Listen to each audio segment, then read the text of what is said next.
Bienvenue sur Africa 24 dans cette nouvelle édition du Non-Stop Info. Voici les titres de l'actualité. Le président soudanais Omar El-Béchir prolonge de 2 mois le cessez-le-feu avec les groupes armés au Darfour.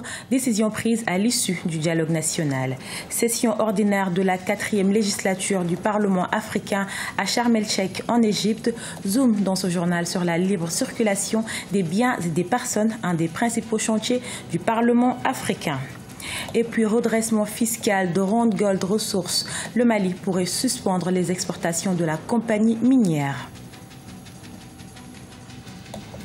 Prolongation de 2 mois du cessez-le-feu avec tous les groupes armés dans le Darfour. Ce 10 octobre, le président soudanais Omar El-Béchir a approuvé le document à l'issue du dialogue national, une décision non approuvée par les groupes armés. Siamlo Victoria Sedji.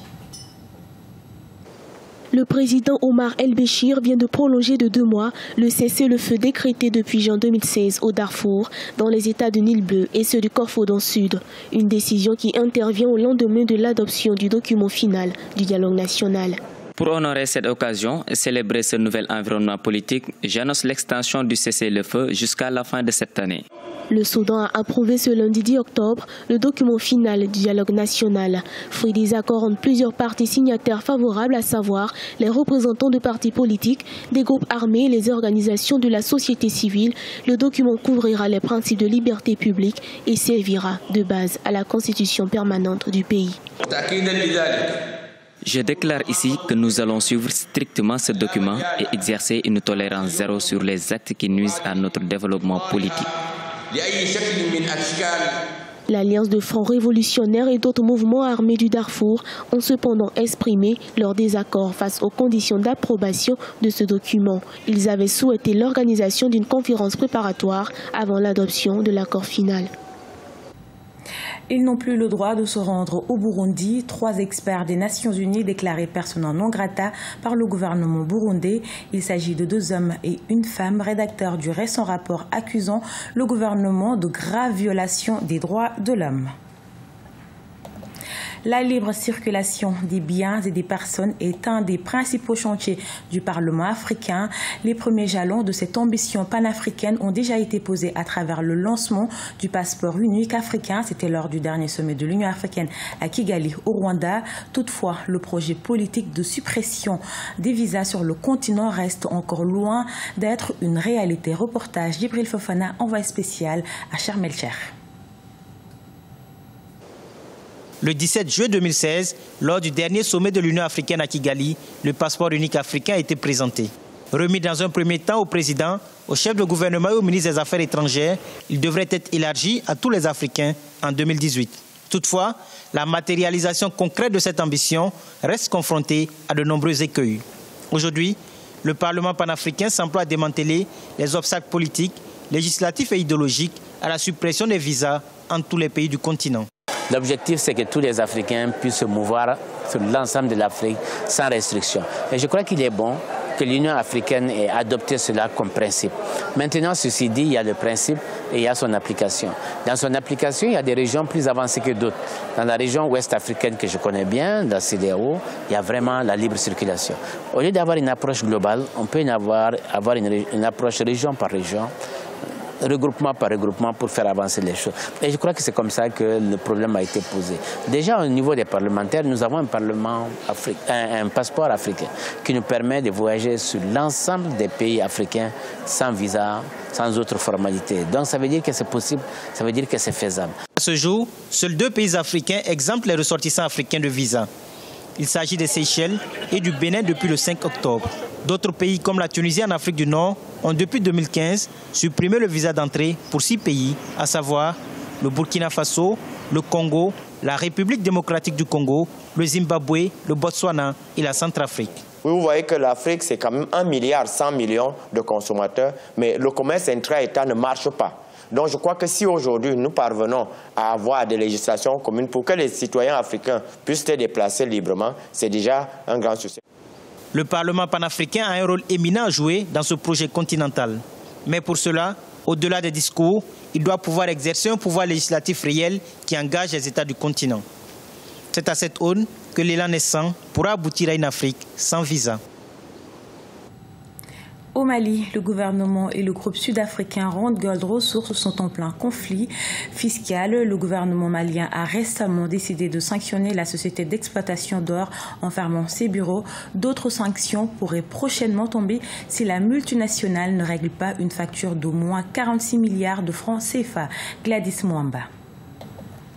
Redressement fiscal de la compagnie minière Randgold Ressources au Mali. Après la fermeture le 6 octobre 2016 des bureaux de Randgold Ressources à Faladier, le fisc malien menace de suspendre la production et l'exportation d'or de la société.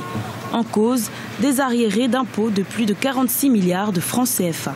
Le conflit fiscal qui oppose l'État malien à Randgold porte 200 millions d'euros qui représentent selon le système fiscal malien, un réseau fiscal qui porte sur 10 ans. C'est pour un État dont les ressources sont assez limitées.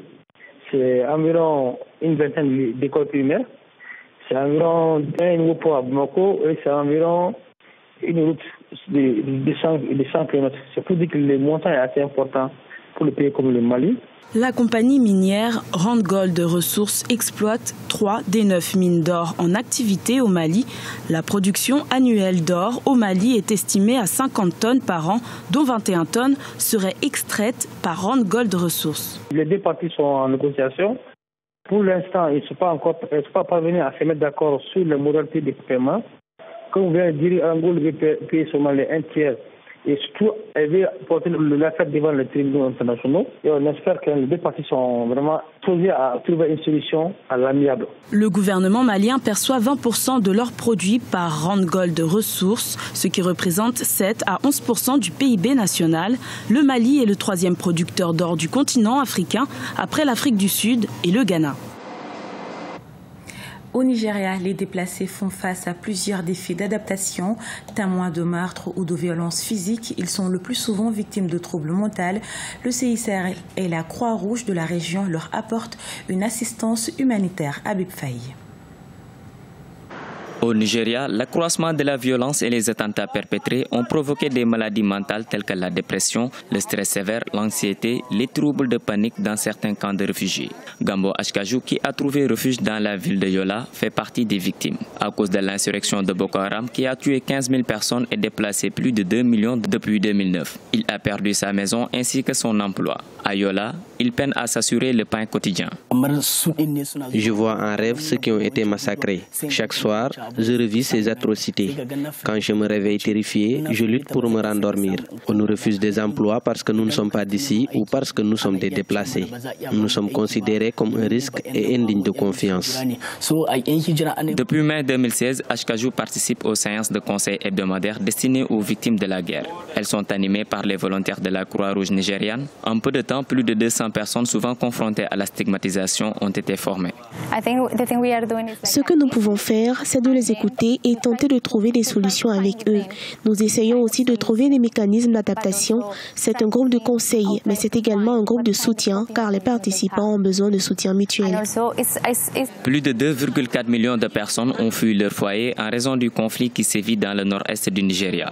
La plupart des personnes déplacées abandonnent leur maison en laissant tout derrière elles. Cette année 2016, 892 040 personnes déplacées ont reçu des vivres pour 3 mois.